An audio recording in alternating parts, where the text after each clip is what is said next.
Welkom terug by Flowering Almonds se kanaal. Vandag se video fokus ons op Hannah en Penina. Nou Hannah en Penina was twee vrouens van Elkana gewees en ons lees van hulle in 1 Samuel 1.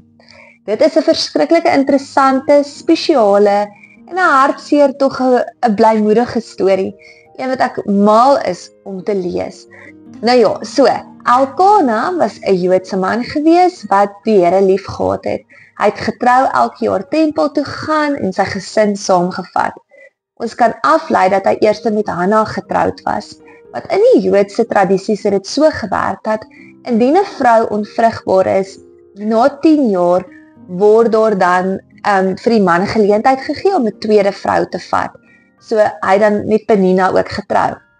Soos wat mense nou maar kan lees na die betekenis van Penina se naam, moes sy definitief 'n mooi vrou ook gewees het. Maar Elkana het vir Hannah diep lief gehad en Penina het 'n jaloesie na haar gehad. Miskien het sy altyd gevoel sy is nie goed genoeg nie. Sy is die tweede keuse. Sy gee vir Elkana seuns, maar hy is nog steeds liewer vir Hannah. As Hannah so hartseer was, dan het hy altyd 'n dubbele porsie van die kos vir haar gegee om haar te probeer troos. Nou in vandag se dae, as ons daai twee vrouens kan vat, sal mens sien dat Hannah is dalk net 'n persoon wat net vrede wil hê. Sy wil net rustigheid hê. Sy wil haar lewe leef. Penina is daai ene wat elke nou en dan 'n WhatsApp status of 'n Facebook update maak om te vertel hoe perfek haar lewe is en dis amper 'n Wella Capella post. Ons ken 'n paar Peninas, nê. Nou jy kan dink hoe dit vir Hannah moes seermaak. Elke keer as Penina haar geterg het, haar gespot het, om vir haar te sê maar sy is kinderloos, sy bied vir Elkana niks nie, sy gaan oud word en wat gaan van haar word. Haar woorde het elke jaar al hoe bitsiger geword en Hannah se begeerte na haar baba soveel groter. Maar wat so mooi is, voor Hannah was daar reeds vrouens wat met onvrugbaarheid gesukkel het. As ons dink aan Sarah en Rachel, het hulle ook so pad gestap.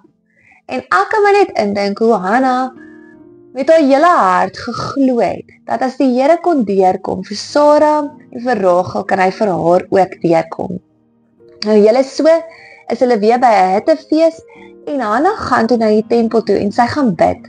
Sy is nie een wat terugveg nie, toe Penina haar aanval, en haar weer sleg sê, en haar beledig en minderwaardig probeer laat voel, het Hannah nie teruggeveg met haar tong nie. Hannah het gegaan na die binnekamer toe, sy het tempel toe gegaan, en sy het aan die Here se voete gehuil en gesmeek vir 'n kind. En sy het 'n belofte gemaak om haar kind groot te maak, sodat hy dan in die tempel sal groot word. Hannah het swanger geword, en daardie seentjie het 'n groot profeet geword, en hy was Samuel gewees. En God het Hannah se gebede beantwoord. Daarom beteken haar naam ook begenadigde. Die Here het genade oor haar gehad. So as ons lees hoe Eli, wat die priester in daardie tyd was, vir gesê het, maar mevrou, is jy dronk? En sy het gesê, nee meneer, ek is net so verskriklik hartseer. En hy het daarso 'n seën op haar afgebid en gesê, mag jou wens waar word. En ek dink as sy in die strate sou aangegaan het en geskree het en terugbaklei het, het sy uitgemis op daai seëning as sy dit nie na die Here se voete toe gevat het nie. En dan staan ons bietjie stil by Penina. Nou ons is almal gou vinnig om vir Penina te oordeel en te sê, "Ag, dis 'n vieslike vrou. Ag, kyk, kan nie glo sy was so lelik met Hannah gewees nie." Maar julle, daar's 'n Penina gees, kan ek eintlik sê, wat baie keer heers en hy kom baie keer uit onsself uit. En dit is wanneer ons ander wil afmaak, minder wil maak, swakker wil maak, omdat ons in onsself 'n gees van verwerping dra. Ons voel verwerp deur iets wat dalk al in ons lewe gebeur het, en ons wil onsself groter maak as wat ons is. En dan, om dit te doen, dan sal ons anders seermaak. Ek dink julle het al daai mense gesien wat altyd sarkasties is. Dan sal hulle sê, nee, maar ek maak net 'n grapjie, ek is maar net sarkasties, dis maar net hoe ek is. Dis 'n gees wat ek noem 'n Penina gees. Iemand wat deur 'n grappie iemand anders wil minder maak. Deur 'n grappie steek daar altyd 'n bietjie waarheid en 'n bietjie seer in. En dit is gewoonlik vanuit 'n plek waar daai persoon self seer het, soos wat Penina gehad het. Ons kry soveel mense op ons pad wat dalk sal self sê nou maar sukkel met hulle gewig. En dan sal hulle elke ander persoon wat oorgewig is, sal hulle kritiseer en iets oor sê. Ons sal partykeer sien mense wat ongelukkig in hulle huwelik is, sal ander huwelike kritiseer en altyd op die uitkyk wees waar die huwelike nou skeefloop of waar daar dalk 'n foutjie inglip. Dis mense wat op die uitkyk is om seer te maak sonder dat hulle self agterkom. En daai kan baie keer ek en jy ook wees. So ons moet waaksaam wees en ons moet die Here vra om ons te help om nie soos Penina te wees en ander seer te maak en ander te byt en ander minder te maak uit die plek van ons verwerping nie.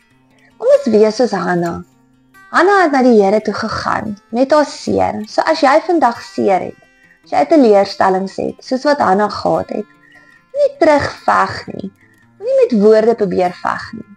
Gaan na die Here toe. Sê Jesus, veg U vir my. Wees U die een wat vir my veg. En moet ook nie soos Penina wees, wat anders seer maak met jou woorde nie. So is 'n paar kosbare lesse wat ons kan leer uit die verhaal van Hanna en Penina. Ons kan sien hoe die Here deurkom, hoe hy die een is wat wonderwerke doen. Ons kan sien hoe hy die een is wat vrede en blydskap gee. Hoe hy Hanna se moederskoot gevul het met soveel vreugde, soos hy 'n babietjie kon hê. Ons kan sien hoe Hanna nog steeds, al het sy vir die Here gevra, het sy 'n belofte gemaak aan hom, en sy het haar belofte nagekom, en sy het Samuel, toe hy 3 jaar oud was, tempel toe gevat. Ons kan leer uit Penina uit, dat ons nie moet operate uit 'n gees van verwerping nie, en minderwaardigheid nie. Kom ons vind ons waarde by die Here. Kan julle dink as Penina nie jaloers was nie, nie afkrakend was nie? Kan julle dink hoeveel meer sou sy haar eie kinders geniet het? Dalk sal Elkana dieselfde liefde teenoor haar gehad het, as sy 'n sagte gees teenoor hom gehad het, en nie heeltyd afknourig was nie. Dalk het sy 'n goeie vriendin in Hanna gevind, wat soos 'n sussie vir haar kon wees, omdat hulle kinders saam groot maak. Maar sy het gekies om ten spyte van die feit dat sy elke jaar hittefees toe gegaan het, ten spyte van die feit dat sy in 'n familie was wat die Here gedien het en gevolg het, het sy haar hart verhard en reageer op haar seer. Kom ons wees nie Penina nie. Kom ons soek die Here se aangesig wanneer ons seer het, wanneer ons vir hom wag vir 'n deurbraak. En as jy wag vir 'n deurbraak, kan hierdie verhaal jou ook bemoedig om te weet as die Here dit vir Hanna kon doen, en as hy vir Hanna kon deurkom, kan hy vir jou ook.